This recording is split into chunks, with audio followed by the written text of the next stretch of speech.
Pag umulan ay blessing. Totoo nga. Yan ang patunay guys oh. Ang daming bunga ng aming bayabas. Oh, miracle fruit pala. Mukha kasing bayabas.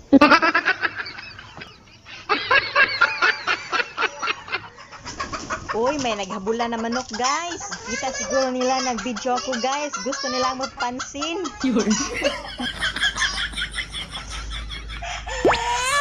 Balik tayo sa blessing guys. Wow, ang laki na nito.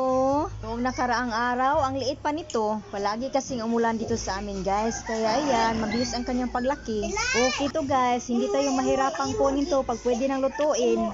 Silpihan muna natin guys ha. Oy, video pala. Na-scam na naman ako guys. Sayang, ang ganda pa naman ng smile ko. Screenshot na lang to mamaya. Na-attract talaga ako sa bungang to kasi ang laki niya ay parang bayabas. Yung malaking bayabas ba? Alam nyo ba na may marami pa itong maliit na bunga guys? Tingnan natin mamaya. Nako, talagang mapawaw kayo guys. Ang dami kasing bunga kahit maliit lang ang puno. Nako, pag lumaki tong lahat guys. Malaking pera na to. Ayan guys, ayan, maliit pa yan. Pero pag laging umulan to guys, mga ilang araw lang, naku, pag tingin mo ulit, ang laki-laki na. Tingnan nyo guys, may nakita ako dito wow. Delikado to, baka pitasin ng mga bata. Dati kasi ang dami ng mga bunga nito, ngunit kunti lang lumaki kasi paglaruan ng mga bata, pag wala makita, disgrasya guys, pitas agad.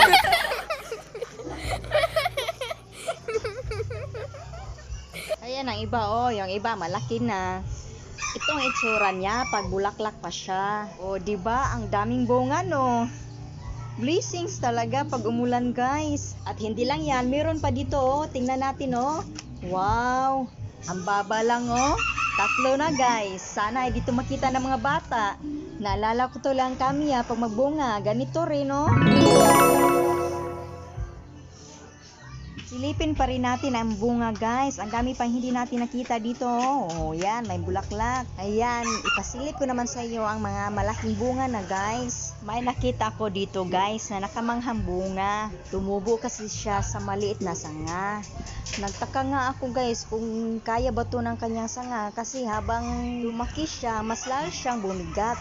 Ito yun tingnan natin ng maigi. Wow! Diba? Ang liit ng sanga guys at dalawa pa sila at mayroon pa isang tumubo Sana kaya lang to ng kanyang sanga. Sayang kasi malaki na. Ang ganda pa naman ng kanyang bunga. Tingnan naman natin guys ang bunga na pwede nang lutuin. Pag kasi guys, magkulay yellow na siya ng konti. Ayan, pwede na siyang lutuin. Matamis na yan. Ayan yung hinawakan ko, ayan ang pwede nang lutuin. Pitasin ko na sana guys, pero busy pa ako, kaya mamaya ko na lang yung lutuin. Mayroon pa ibang pwede nang lutuin ayan, pwede na yung lutuin. Dito pa guys, ayan, pwede na rin yan. Ang dami na kaso ako lang magluto, kaya isa-isahin ko na lang yan pag may time. Yang iba nga nito guys ay hindi namin malayan. Ay mahulog na lang. Mas okay yun, sobrang tamis na guys. Diba? Ang daming bunga Blessings talaga pag umulan. Di na talaga ako maubusan ng miracle fruit juice nito guys. Wow! Grabe talaga ganito lang kalit ang kanyang puno pero ang daming bunga. Sana lumaki to lahat guys. Yun lang. Thank you for watching.